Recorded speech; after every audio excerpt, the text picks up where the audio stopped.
Wow. Uh, you guys have really outdone yourselves this time. Yeah, this is a lot. We're talking a mountain of paperwork here, and it is juicy, folks. It's the story of Jeremy Lee Sullivan, and he's taking on Circle K, $5 billion. a $5 billion lawsuit, allegations of harassment, a possible credit card skimming scheme. It's a real head-scratcher. It's not just the money, though, right? It's the sheer amount of information Jeremy has put together. It's impressive. Over 1,900 pages. It's like Yeah. he was building this case from day one. Exactly. And, you have to wonder about the power dynamic here. Jeremy's a minimum wage employee going up against this corporate giant. It makes you think about those systems that are supposed to protect employees. Yeah, You know, what happens when those systems fail? that's a big question. So let's dive into Jeremy's story. He starts working at a Circle K in Barstow, California, back in June 2024. Things go downhill pretty fast. Yeah, he starts experiencing harassment pretty quickly, and he claims it's mostly coming from female management. He names a few key players, right? Robin, the assistant manager, Kristen, the main manager, and then there's Alyssa, a former employee. Who he claims was stalking him. Yeah. And he paints a pretty disturbing picture of this work environment. It's like he's saying these women weren't just part of the harassment, they were orchestrating it. He gives some specific examples, too. Like, he says Robin would mess with his schedule, Kristen would make false accusations against him. And Alyssa, her alleged behavior is especially concerning, Yeah, according to Jeremy, she had a history of alcohol abuse and being violent at work. which is scary enough on its own, but he also claims management knew about this and they did nothing. So you have to ask, what responsibility does a company have to protect its employees from someone like that? And it gets even worse. Jeremy says after Alyssa was suspended, management told her that he was the reason she was out. If that's true, that's a serious breach of confidentiality. And it created the perfect setup for retaliation. Jeremy says Alyssa started stalking him Relentlessly. at work, outside of work. It was affecting his entire life. I mean, we're talking showing up at the store after being fired, following him in her car, even harassing him with her girlfriend. This Yeah. isn't just workplace drama anymore. This is impacting his safety. Exactly. And this is where the lawsuit gets really interesting. Jeremy says he went to HR and management for help, He even tried to get a restraining order against Alyssa, but he claims they basically stonewalled him at every turn. delayed giving him information, put all the burden of filing the paperwork on him, even pressured him to pay for the restraining order himself. It's baffling. Why would a company with a legal department actively discourage an employee from protecting themselves? It's definitely suspicious. It makes you think they weren't concerned about their liability or about his safety. So we've got a toxic work environment, alleged stalking a company, seemingly turning a blind eye. Is that what leads to this massive lawsuit? It's a big part of it. But there's more to the story. While all of this is going on, Jeremy claims there's something else happening at those Circle K stores. What do you mean? He says there was a credit card skimming operation going on. Oh, wow. So now we're adding a potential criminal element into this whole mess. Yeah, and his allegations about who was involved and how management and even the police reacted make the whole thing even more suspicious. Hold on. We need to break this down. How does this skimming operation fit into Jeremy's story? Well, he claims he found the skimmers and reported them, Makes sense. but instead of taking action, management tried to sweep it under the rug. He even says they tampered with security tapes to hide the skimmers. And remember how Robin was messing with his schedule? Yeah. Well, Jeremy says he was repeatedly pulled off his overnight shift and later found out that's when the alleged skimming was happening. He even says that after he came back from a forced absence, he found evidence that skimmers had been used while he was gone. And his coworker David backs this up, saying he had similar suspicious schedule changes. So is he saying management was deliberately scheduling him off so they could run this skimming operation without him knowing? That's what he believes. And this wasn't his first experience with this kind of thing. He says he's seen similar patterns of harassment and potential illegal activity in other towns he's worked in. And that's where his four pillars theory comes in, right? Exactly.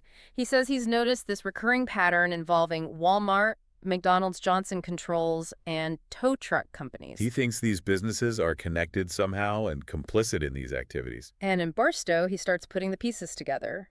His landlord, Paul Jordan, owns a tow truck company. Kristen, the Circle K manager, used to manage Walmart stores. And then he drops this bombshell. He finds out the Circle K franchise is owned by Ben Rothenberg. Who also owns a local McDonald's. And wait for it, he's running for mayor. Oh, wow. So now we're talking about potential political influence. This is getting bigger than just some stolen credit card numbers. So we've got this disgruntled employee claiming harassment and stalking a company that's allegedly ignoring his pleas for help and maybe even involved in a criminal scheme. And then we have these powerful figures in town potentially connected to it all. This is a lot to take in. It is. And it's important to remember we're hearing Jeremy's side of the story. Of course. But the level of detail he provides, all the documentation he's collected, it's definitely a story worth exploring. So where does this $5 billion lawsuit come into play? We'll get into that after the break. Okay, so we've got this tangled web of harassment, a possible skimming operation, and these powerful figures in Barstow. But Jeremy's not just taking this lying down. He's fighting back, and this $5 billion lawsuit is his weapon. Yeah, but before we get into the lawsuit, let's talk about Jeremy's attempts to get help. He reached out to over a dozen lawyers before he found one who would even take his case. Imagine that, being so dismissed that a dozen lawyers won't even hear you out. I can see why he felt like nobody believed him. This lawyer, Joseph Hubrick, seemed like a light at the end of the tunnel. He even drafted a letter to Circle K for Jeremy. And then what? He went silent. What do you mean? Just stopped responding to emails and calls. Yeah. Eventually withdrew from the case. That's so strange. And get this, in his last communication with Jeremy, he basically told him to give up, find another job, and move on. Whoa. It's like he saw something that scared him off. It's definitely suspicious. Did he uncover something that made him back away? Did someone pressure him to drop the case? We don't know for sure, but it adds another layer of mystery to this whole thing. So Jeremy hits another dead end. There's no help from the police, no support from HR, and now his lawyer bails. What does he do? He keeps doing what he's been doing, documenting everything. Every interaction, every little detail, every piece of evidence that supports his claims. This guy was meticulous about keeping records right from the start. Like he knew he'd need this mountain of evidence to prove his case. And this leads us to the $5 billion lawsuit.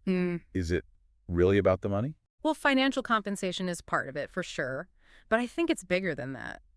By asking for such a huge amount, Jeremy's making a statement. He's shining a spotlight on what he sees as this culture of corruption and abuse within Circle K. It's a classic David and Goliath move. He's using this lawsuit to make his voice heard, to force people to pay attention. He's saying, you can't ignore me anymore. And think about the impact of that number. $5 billion. That's a lot. It's audacious, it grabs your attention, and it makes people wonder, what could possibly justify such a massive lawsuit? So it's a strategic move to get attention and put pressure on Circle K. But what exactly is he alleging in this lawsuit? He's claiming damages for the harassment, for the emotional distress, for the lost wages. But it goes deeper than that. He's basically saying that Circle K failed to protect him as an employee. Like with the alleged stalking by Alyssa. Right. He's saying they didn't just fail to prevent it, they actually made it harder for him to get help.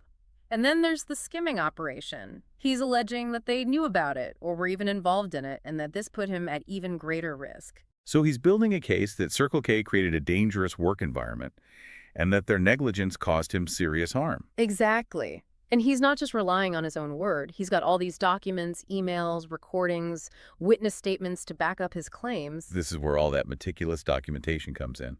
It could be the key to winning his case. Absolutely. This level of detail could be crucial in court. It shows a pattern of behavior, a disregard for his safety, and a possible cover-up of illegal activity. It's not just hearsay, it's evidence. But it's still a David versus Goliath situation. Can he really take on a company like Circle K and win? It's a tough fight, no doubt about it. But his case raises some important questions about corporate responsibility, workplace safety, and the power dynamics between employees and employers. And by going public with his story, by filing this bold lawsuit, he's already accomplished something important. He's brought attention to these issues and maybe given some courage to other employees facing similar situations. He's shown that even when you're up against a powerful force, one person can still make a difference. His story's not over yet. This lawsuit is just one chapter in what's likely to be a long and complicated legal battle. But one thing's for sure, Jeremy Lee Sullivan is determined to get justice. And he's got a mountain of evidence and an unwavering belief in his truth on his side. This deep dive has been intense. We've only scratched the surface of this case. But there's one more crucial piece to Jeremy's story, his decision to go public. And that's what we'll explore next. All right, so Jeremy's got this huge lawsuit against Circle K, a mountain of evidence, but it's still a tough fight. He's up against a corporation with tons of resources. So what does he do? He takes a big risk. He goes public. He goes to the media. Exactly. Remember that fifth letter he sent to HR? The one where he lays out the whole skimming operation and his attempts to get a restraining order against Alyssa? Huh? He sent that letter to news outlets all over Southern California. Wow, that's a bold move. Could have backfired big time. Oh, absolutely. Circle K could have retaliated. He could have lost his job. Things could have gotten even worse. But it seems like he felt like he had nothing left to lose. He had been ignored by the police, shut down by HR, abandoned by his lawyer. Going to the media was his way of forcing people to listen. It's like that classic David and Goliath strategy, using public pressure to hold a powerful entity accountable. And let's be real, corporations hate bad press. Especially these days. With social media, it can really make or break a company. Exactly. Jeremy's getting that the threat of bad publicity will be more powerful than any legal action he could take. So it's a gamble, for sure. But what's he hoping to achieve by going public? I think there are two things. First, he wants to expose what he sees as this pattern of bad behavior by Circle K. He wants people to know about the harassment, the skimming operation, the company's failure to protect him. He's saying, hey, this is what's happening behind the scenes at your local Circle K. Right. And second, he's hoping to put pressure on Circle K to actually take his claims seriously, maybe even force them to settle the lawsuit. So it's about leveraging public opinion to his advantage. Makes sense. But what about that $5 billion figure? What are the chances he actually sees that kind of money? Realistically, slim to none. Those huge numbers are often just for show to grab headlines and make a statement. But even if he wins a fraction of that, it'll be a big win. And remember, it's not just about the money for him. It's about holding Circle K accountable for what he says they did or didn't do. Exactly. This lawsuit is about sending a message that companies can't mistreat their employees and get away with it. It's about empowering other people who've been through similar situations to speak up. Jeremy's story is a reminder that these things can happen anywhere, even in a place like a convenience store. It's a wake-up call for all of us to be more aware and to watch out for each other. It also shows just how important it is to document everything. Jeremy's meticulous record-keeping could make all the difference in this case. It highlights the importance of documenting everything, especially when you're up against a powerful institution. This deep dive into Jeremy Lee Sullivan's case has been quite a journey. We've talked about alleged harassment, a potential skimming operation, powerful figures involved, a David versus Goliath legal battle, and a bold decision to go public. It's a story that brings up a lot of important questions about corporate responsibility, workplace safety, and how hard it can be to get justice when the system seems stacked against you. It's a story that's still unfolding. We don't know what's going to happen with the lawsuit, how the media attention will play out, or if there will be any criminal charges. But one thing's for sure, Jeremy Lee Sullivan has exposed some dark secrets, and that in itself is a victory. And for anyone listening who's been in a similar situation, who's felt powerless, Jeremy's story shows that you can fight back, even when the odds are against you. Remember, documentation is power. Speaking out is power. And sometimes even one voice can make a world of difference. This has been a deep dive, folks. Thanks for listening.